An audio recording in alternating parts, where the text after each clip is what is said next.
Hello everybody, welcome to That's Football. I'm Mark Goldbridge, and have we got some big transfer updates for you in this March international break. It's not all going to be about who's coming in this summer, it's going to be about who's going out. Arsenal, big striker update, but let's start at the top of the table with Liverpool. Two significant updates coming out in the last couple of days, one around Mo Salah, one around Luis Diaz. And we talk about Salah, Van Dijk, Trent leaving Liverpool, but at the moment it actually looks quite likely that Luis Diaz will be leaving Liverpool as well. So not only could they lose three big players, there could be others heading out the door as well, which would make this rebuild or summer transfer window for Arne Slot even more considerable.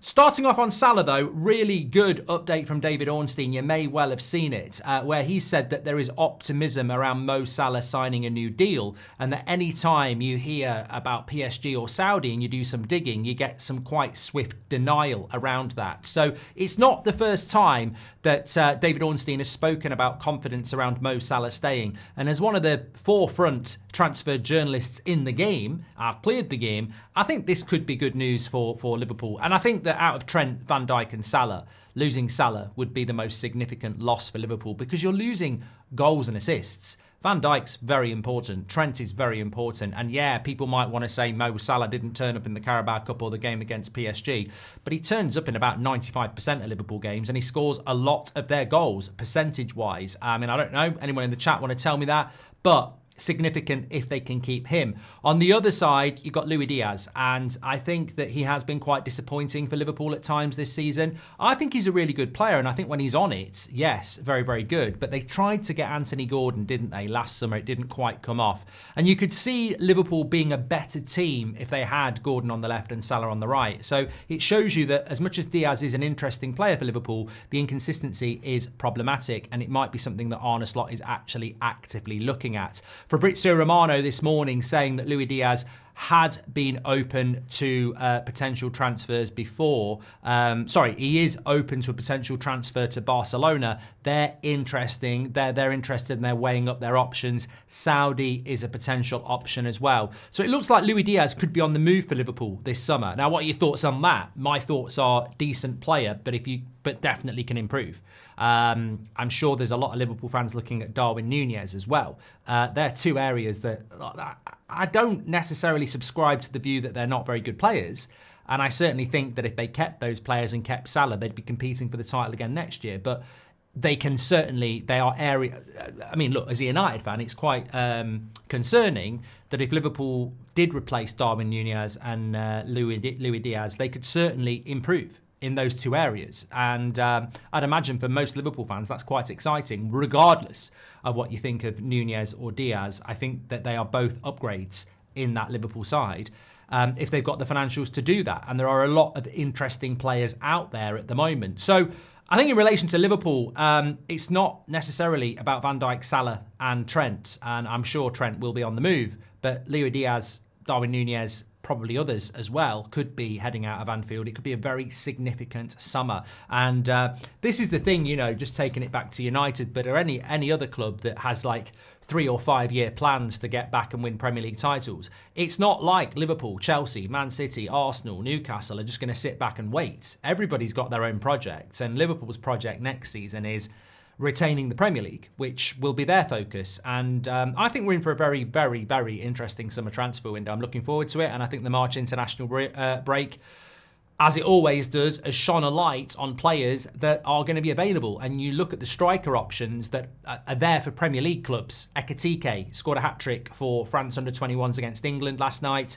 Available to move into the Premier League, according to Fabrizio Romano from Eintracht Frankfurt this summer.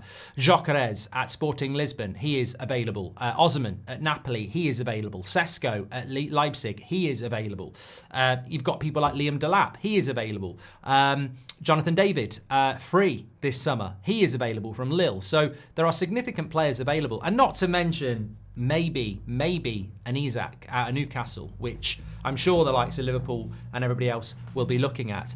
But I just want to bring Arsenal into this because I saw a story yesterday about Jonathan David of Lille, a free transfer in the summer. United were mentioned, Spurs were mentioned, Arsenal were mentioned. I've got to say, look, this is That's Football, and we're allowed, everybody's welcome to have an opinion on whatever we're talking about. And I would pose this question. Arsenal, Jonathan David, does that win you a Premier League title? I don't think it's enough. I think it's got Lacazette written all over it. I think good striker, but not the level you need. You spent £100 million on Declan Rice and you didn't buy a flop. He's not a bargain. No one's a bargain at £100 million unless you're Vinicius Jr. But he fulfilled that price. And nobody looks at Declan Rice and says Arsenal wasted their money there. He's been a very, very good signing. This is what Arsenal need to do.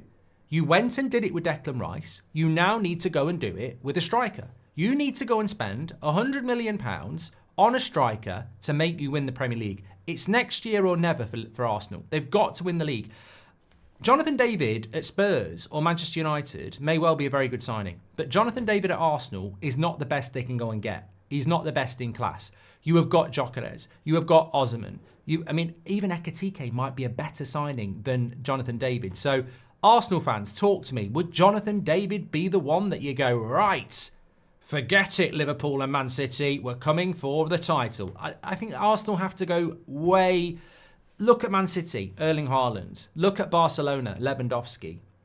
Look at bloody Aston Villa, Ollie Watkins. Look at Newcastle, Isak. Arsenal, Jonathan David. I can see Jonathan David in an Arsenal shirt, but it just reminds me of strikers that they've had in the past. Danny Welbeck, Jesus. As I mentioned, Lacazette. They need an Aubameyang. They need the best that they can get. And that's my thought on Arsenal. Arsenal have got to get that striker in the summer. This is the summer where they've got to give them... They've got the defence, they've got the goalkeeper, they've got the wingers, they've got the midfield. They've got to go and get the striker that scares everybody. Look, I think Isak would be the perfect striker because he's Premier League proven, but they've got to go and get that type of a striker. I think that's the big thing.